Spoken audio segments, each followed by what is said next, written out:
no peace, when there are conflicts and disputes, and there is violence, it's women and children who suffer most.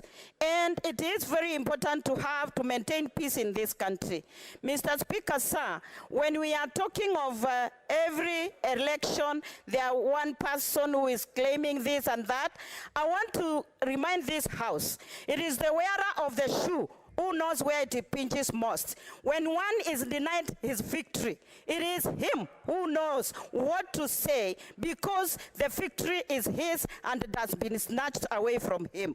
So, Mr. Speaker, sir, allow me to remind all of us that we should support this motion, because it is giving this country, Kenya, a way forward.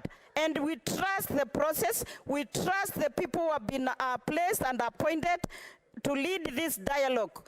And it is very important that we support the motion and we give this country a chance to heal and to move forward in peace.